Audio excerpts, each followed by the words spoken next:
Welcome to the Voice of Retail podcast. My name is Michael LeBlanc, and I am your host. This podcast is produced in conjunction with Retail Council of Canada.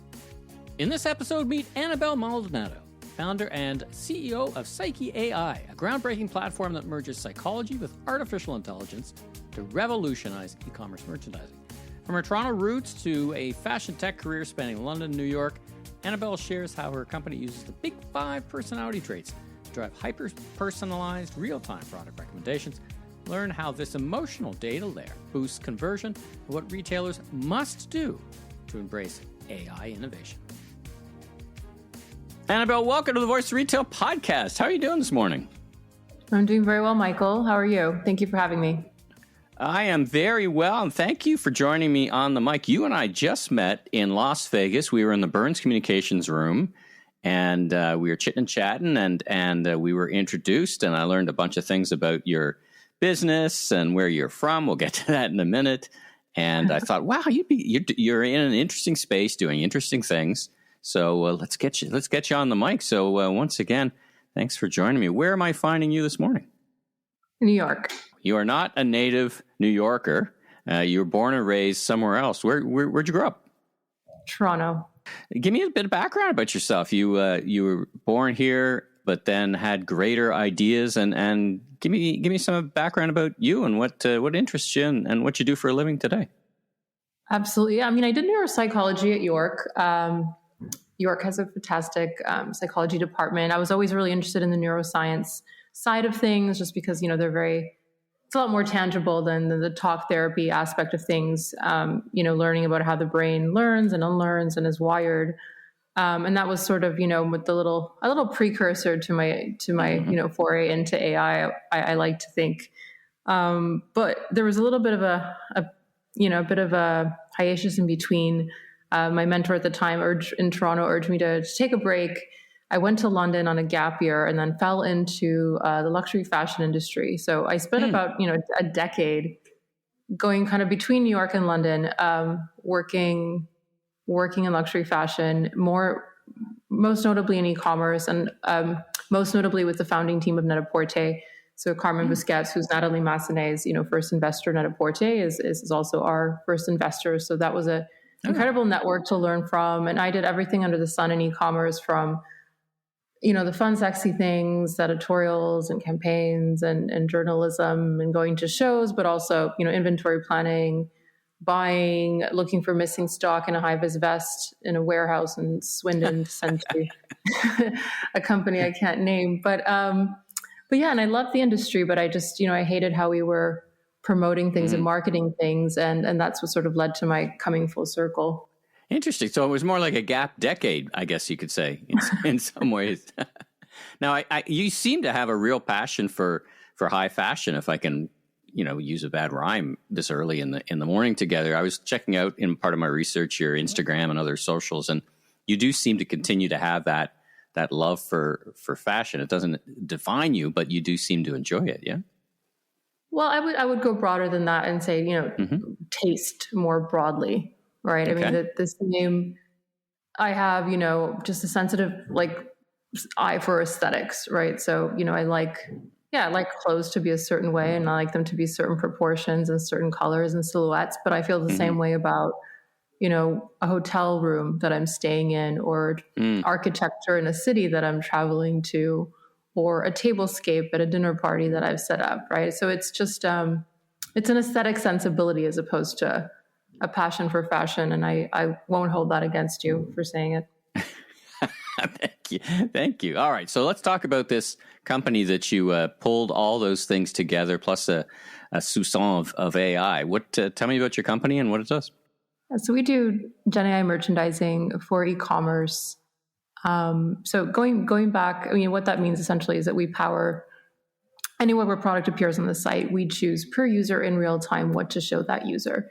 So going back to, my story, I was really interested. I hated the way we were promoting things and marketing things. It was always florals for spring, bestsellers, new in. There's zero inquiry into, why an individual likes what they like. And recommendation engines traditionally, if you think about companies in big tech that have historically, have had strong personalization teams. So Spotify and Netflix, when there's a constrained data set, when there's limited options. So, if you watch a Liam Neeson movie, it's very high probability you're going to enjoy another action movie. If I listen to late 90s hip hop, I'm going to listen to late 90s hip hop again. But if I've bought an oversized taupe blazer, I don't need another oversized taupe blazer, but you need to be able to extrapolate like what based, and I'm not doing repeat purchases, right? I'm not buying the same cat food over and over again. So those kinds of models that have worked okay, like with Amazon, CPG, grocery, with functional purchases, don't work in a lot of consumer products that are, I'm going to go back to that word again, aesthetically driven, where it's emotional, you're not buying the same thing over and over again. So I came full circle in the sense that I spent some time researching how our personality traits correlate to aesthetic preferences, because I thought that was a layer of data that was missing, right? That like, who is that person on the deepest level? Because that's what we're going to use to predict a bunch of things.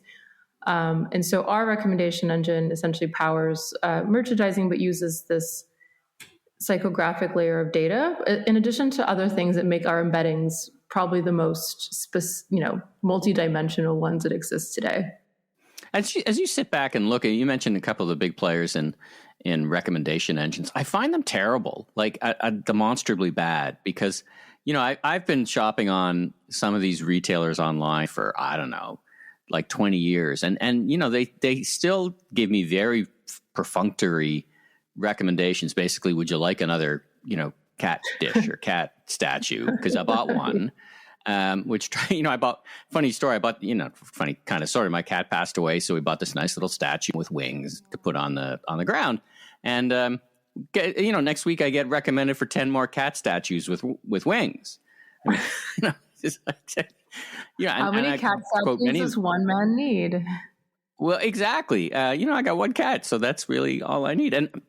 And I've been in this game for a long time trying to figure this out as well from a loyalty perspective, right? From a data perspective, back at the soon to be gone Hudson's Bay, where we found, patterns in data that would be, can we upsize, can we cross merchandise you? So some pretty perfunctory stuff, right? If you're going in and buying a bunch of beauty products at the desks at the Bay, it's pretty clear you're probably a woman, but it looks like you're not buying women's apparel. So we can, that's a pretty obvious offer to make. Are you surprised, I guess, it's a long question. There's a long statement. There's a question in here somehow, which is, are you surprised that after all this time that it's just not better than it was? Even, is that one of the things that triggered you to say, I can make this better? That, it's really not that good to begin with.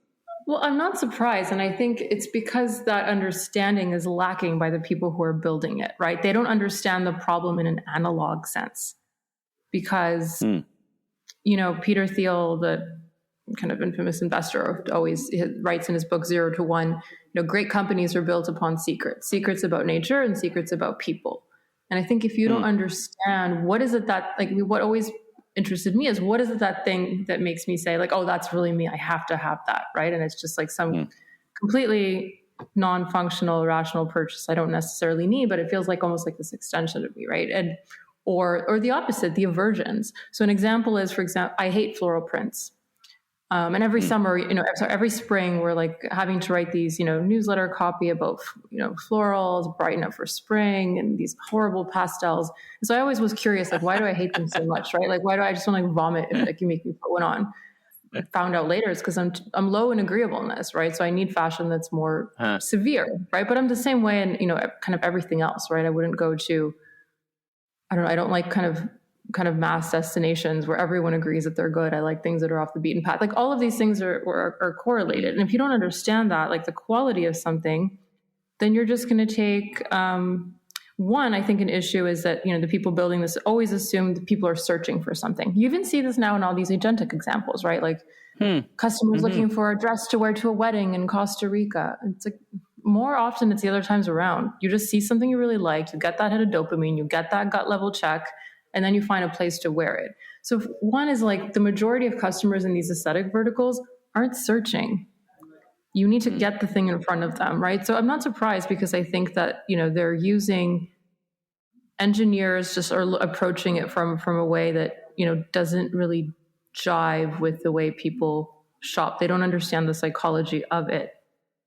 Let's get back. I want to get to that. These 5 personality traits, you mentioned one of them. I want to get back to that in a second. But when did you launch PSYKHE AI, and who are your typical clients? Who do you want to be your clients? And just tell us a bit about that so that the listeners can have a grounding in the company itself.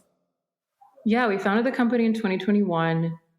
I think when we think about our ideal customer and the ones we're serving, the keyword is really variance. Like the more variance there is in the products, the more there is a discovery problem. So multi-brand, multi-category retailers are bread and butter essentially. And so we have some on a small scale and a medium scale. And I think, department stores and marketplaces as we grow, we'll find affinity with, right? Because we're taking, I think another thing that's really important to note between us and incumbent vendors in this space is that, psychographics aside, most of those vendors aren't, working per user. They're not real time, and they're not ranking that whole category, right? Like there's leaders in search, there's leaders in the little carousels that show up on the product page. That's not what we're doing. Because I think sometimes when you say recommendation, you think of the little carousels. We can do the little carousels, but most importantly, we're taking that, you go on Nordstrom, there's 110,000 products in all men's. We're ranking that for every single user. Every single user sees a completely different page. So bringing that dynamism of TikTok and Instagram to those pages. Oh, interesting. Now, one of the things that I mentioned, I was at HBC a bunch of years ago, and I look at the work that's being done now compared to how long it took us to do the work back then. One breakthrough was just cloud computing. We just didn't have the horsepower at our fingertips. And the second one was, of course, AI. So let's talk about AI. And is it, is it the key enabler behind this? I mean, it's fueled by some great insight, but is that scope and scale and speed really a tribute to your adoption of AI? And would you describe this as an intelligent AI tool? How do you describe it in an elevator heading up to your next meeting? Yeah, I mean, it's infrastructure that enables deep learning models to essentially, power merchandising. So, yeah, I mean, essentially, there's three components, right? One is the product intelligence part, right? So when we work with the retailer, we use all the information on the product and LLMs to do really, really specific embeddings. When I say embeddings, it's a long string of numbers that, describe where that product sits in the vector space, right? So it's like coordinates on a map. This is a really big part of it, right? And I think, this is sort of our secret sauce, is cooking up these very specific embeddings so that we can find relationships between disparate items very quickly. And then the next part is tracking, right? We track everything that users do. And so we train individually, we train collectively to understand these patterns. And then we unleash a deep learning model that has, all of that information to essentially predict what's going to lead to a purchase. That's what it's doing by getting the right products. It's essentially saying, for Michael, this is the most likely. This is the next most likely. This is the next most likely. That's what ranking is. Deep learning infrastructure. When I think of AI for retailers, I more think about a product or a base level or whatever we want to call it that is more accessible to more retailers than ever before. I think I've described AI very broadly as kind of like when I was doing e-commerce, it was like $1 million to take a credit card, but now you just plug in a Shopify thing and you're gone. So the tech has kind of leveled the playing field. Do you see that with your product, or is there I guess what I'm asking you, is there a scale or size of retailer that you would work with, and is there a minimum size? And just give me a sense of how big or how small a retailer you should be if you're going to consider a tool like yours. Yeah, no retailer is too big, but I tend to say that we usually don't work with retailers that have under 50K uniques a month or less than 4 pages of product in their largest category. Right. Okay. And so and the business model would be, if you could put a number to it, you're probably a SaaS type model. You don't need to quote price by any means, but the retailer should be of a certain size. Like they should be $100 million retailer or a $50 million retailer. I mean, eventually price coordinates with the size of the business. What's that sense? Give that sense to the audience. Yeah, usually we start working with retailers that are at 75 million and up. All right. Now, you mentioned these personality traits, one of which you have, which explains your hatred for pastels. It's just quite funny. And florals. and florals and pastels. Talk about these 5 big personality traits that you came to know so well, probably at your academic side at York, and talk about how those are I think you talked about all kinds of positioning of products, but it sounds like they're positioning against these 5 big personality traits. What are they? And am I assuming that correctly, that those are the kind of the vectors by which you start to do the work? Yeah. So when you study psychology, you take a class called personality. And in that class, you see how throughout history, we've tried to sort of map people's personality and try to understand why people are different, why they're the same in some ways.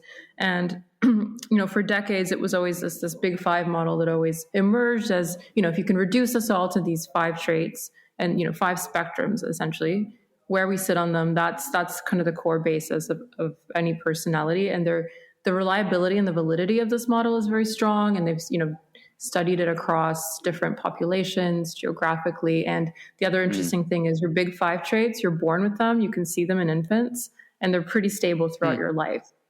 So, and the more interesting thing is there's extremely strong correlations with where you fall on the big 5, and I'll get to what they are in a second, and all kinds of things. So health statistics, divorce statistics, political leanings. They were actually used to influence the 2016 election, along with fashion traits, interestingly enough, but also things like food preferences, music preferences. People that are low in agreeableness, like my, floral hating trait, also prefer more bitter flavors, i.e. whiskey and black coffee as opposed to sweet drinks. And if you really think about it, I mean, if you say someone is sweet, right, it's sweet personality and almost relates to that taste. So the big 5 essentially can be abbreviated as ocean or canoe. But the first dimension, if we're looking at ocean, is openness. So are you, highly open-minded and kind of liberal and like new things and novelty? So that's really important for people who like, the latest trends and are like going to be the first to buy things that are a little bit out there. On the other end, you have the traditionalists, right? Low openness people like to sort of, they like routine, they like consistency, they're a little bit more conservative. The next one is conscientiousness. So high conscientious people are, they're really obsessed with, status and achievement. They're on time, their things are organized, you're getting their teeth cleaning. On the other side, you're more of a free spirit, you're late, you're disorganized. And again, you can fall from like 1 to 100 technically on these traits. The next one is extroversion. Low extroversion is introversion. I think everyone knows that one. And I think many people find themselves in between, right? Which is, again, it's not binary.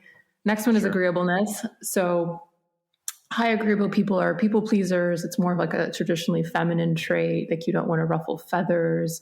You don't want to upset anyone. The lower end, you're more of like the classic contrarian. You're competitive. You like to debate. You like to write a punchy op-ed every now and then.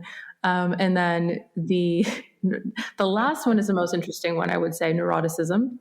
It's a proneness to negative emotion. So people that are highly neurotic, think kind of old Woody Allen movies, George Costanza, you're anxious, you're worried. Obviously it has a lot of, it's a little bit of a darker trait, but I think you're also very creative when you're highly neurotic. So that kind of tortured artist stereotype. And then on the lower end, you're very, nothing gets to you, take nothing personally, you're more rational. And so essentially if you and I were to take the test, you end up with a very specific composite score. It's not as simple as saying he's an extrovert, he likes bright colors, but you're like a 3, 4, 5, 2, 4. Interesting. Now, okay, so how do you correlate? Well, I get how you correlate that in a model. It's fascinating, but how do you collect that kind of data? How do you, where does that model get based from in a particular retailer's customer data set? Talk about that a bit. Yeah, so when we started training our model to be able to assign, first we did like the brace research to understand the correlations between aesthetic preferences and where people fall in these traits. So an example I like to use is, people that like a little bit more directional, kind of higher on fashion, tend to be higher on openness, higher on neuroticism, and moderate on the other traits. And it makes sense, right? They want novelty and they're sensitive. If they're sensitive to life, they're sensitive to details. And so, things like this. And we found enough correlations to be able to say, okay, let's sit and label a catalog with these traits and train the model to see these traits, right? And if it can see these composite traits, it can understand the emotional quality of something, which goes beyond just, the visual and the obvious attributes, right? Because you can buy, I'm going to think of something really crazy, but like a camel hair purple coat. And you can buy that one thing because it has this very megalomaniac quality, but you don't necessarily, you're not going to buy another coat that looks like that. But if you can understand the quality of that, you can pick a gold sandal, what candle scent to put in front of that person, what lamp to show that person, right? So then you're able to extrapolate based on qualities as opposed to bombarding people with visual lookalikes, which is, most approaches. I think I get it. So you're not asking consumers to fill out a survey. You're attaching attributes at the product level and then inferring that product is has its own score that correlates back to the next item in the consumer's preference. We took the mappings and we're assigning them to the products. So that way, through the interactions with the products, we don't really need to know like a static, Michael's a 45243, but you're interacting with this group of products. That's all we need to know to understand what's relevant for you. It's other products in that. And of course, looking at other things as well, right? When we look at price and brand, something on discount, size, anything that might matter. But this is what really gets you that transfer learning across categories. Interesting. Now, how do you, one of the things that used to trip us up was gifting, because we used to build models and then we wound up, promoting to grandmothers who are buying baby items. We figured it out eventually. Grandmothers don't buy diapers. There's a hint for you. They buy a lot of other things. But how does gifting factor in, and how do you account for someone who's going to look like, I'm going to look for something for my wife on one trip, and then the next trip back to the same site, I'm looking for something for myself? How do you think about accounting for that? I mean, we're powering the categories as they are, right? So when you go into women's, we're ranking women's items for you, right? So it's not going to affect if you buy her. That item's not going to show up when you go into men's or you go into grilling or personal care, right? So it still stays within its boundary. But I think to a degree also we project a little bit of our, taste levels and price on gifts that we buy as well. And then if you're actually buying for like the same gender, it's a little bit of an outlier that it's not going to affect enough. Now, what kind of results does this generate versus a really savvy merchant or merchandiser? Like you would have, in your 10 years, you no doubt got really good at merchandising, let's call it manually. But what kind of performance boost do you get from using a model like yours and a tool like yours, typically? I mean, even the best merchandiser in the world, you can make a wonderful first page with the best sellers, the juiciest product, but it's not going to be for the long tail, right? It's not going to be the right product for every single consumer. So, we like to think that we're merchandising for every single consumer because no one sees the same order. I think that's a lot of the missed opportunity is that, right? You can fill the page with best sellers, and that's what a lot of vendors do in that area. But, someone who wants a Sakai jacket, who doesn't have it in front of mind, who isn't searching, and they would buy it, it's going to be on page 61. They're never going to see it. I never get that. So we do a continuous A/B test, and where everything is the same essentially except for the order of the product. So we measure conversion rate, average basket, revenue per visitor, which is sort of our North Star metric, which, amalgamates basket size and conversion rate. We look at time to transaction as well, and add to cart rate. So revenue per visitor has been, extremely strong for us. So anywhere between 17 and 35%. Wow, fantastic. Now, personalization has been a clarion call since I've been in retail. So it sounds like you're getting super close to it. When you've got a bunch of clients and you're always talking to prospective clients, what's their appetite or what's their attitude towards AI type tools? I'm opening the aperture a bit wider here as when I first started talking to retailers about AI tools a couple of years ago, there was kind of a range of skepticism all the way to full throttle enthusiasm. And of course that needle continues to be moving towards more enthusiasm. What's your sense of the retailers and their willingness to adoption and try AI powered tools like your own?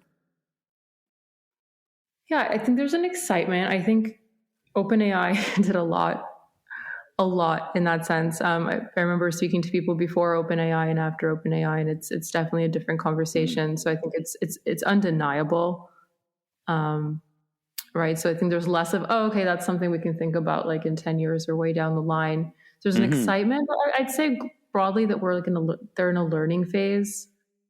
They're trying to figure out what works, what's worth investing in. how these things fit together. If we use you, do we have to rip this out? So there's a little bit of like, the infrastructure and the stack is being reshaped. And I think all this is just really happening in real time. What inning are we in for AI overall? You're in these models. How far advanced do you think we are today versus where they could be in your working lifetime? I'd say we're at the fourth. Okay. Fourth inning. All right. Well, it's moving along. That's for sure. Yeah. Fantastic. Now, if last question, if advice for retailers, they're considering, you mentioned retailers are more open to these ideas and they're thinking about it. Advice to retailers, they would tell us and they would tell me and you, well, I got some AI. It comes with the base tools I use for e-commerce or merchandising. It's already baked in. And what's your advice and how to approach how retailers should be thinking about all this other ways to build out their tech stack? Yeah, I mean, I think the biggest problem is this disconnect between, the internal technologists who are saying, look, these are tried and true models. These are like behavioral approaches. This is, they're usually the loudest voices in the room about making these decisions. And then you have some great people in retail and their, execs and buyers and editors and merchants that, understand product, understand how consumers buy, understand the psychology and the dopamine effects of shopping. They know that people aren't always searching and that, it doesn't mean because you buy from one brand that you want to buy only from that brand. And there's this huge disconnect, right? So, I mean, I think and I like to think of PSYKHE AI as that bridge where we've taken the intelligence that, the non-technical retail people have, and we're putting it into the tech. So, obviously whether you use PSYKHE or not, like build a bridge.